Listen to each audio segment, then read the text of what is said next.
Ils seront 2000 sur la ligne de départ. Dans moins de 2 heures maintenant, débute la 4e édition de la Foulée des Sacres, un événement qui remporte un franc succès cette année encore.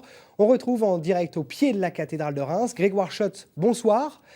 Comment expliquer l'engouement pour cette course organisée par les sapeurs-pompiers? Bonsoir Charles-Henri, bonsoir à tous.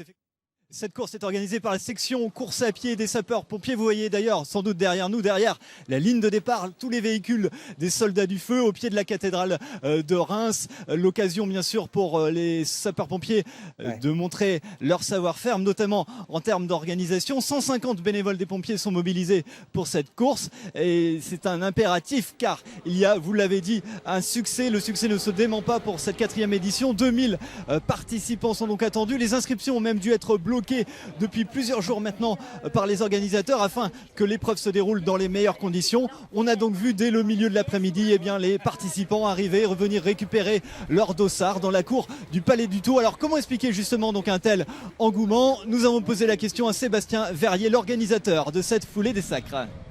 On a la prestigieuse cathédrale qui est derrière moi.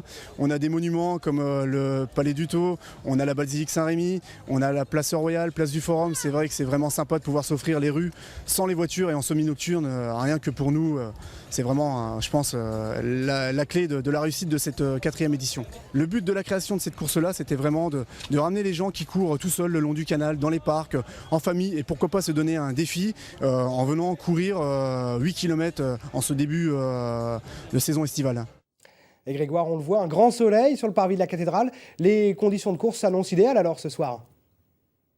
Oui, car effectivement, on attend une température d'un peu plus de 20 degrés au moment du départ. Sur le coup de 20h30, des conditions de course donc, qui, vous l'avez dit, sont plutôt bonnes. Les coureurs qui vont donc déambuler dans le centre-ville, de la cathédrale jusqu'à la basilique Saint-Rémy. Et s'ils ont un peu trop chaud, eh bien, les sapeurs-pompiers seront là avec leur lance à eau pour les rafraîchir. Donc tout est réuni pour que cette foulée des sacres se déroule dans les meilleures conditions possibles.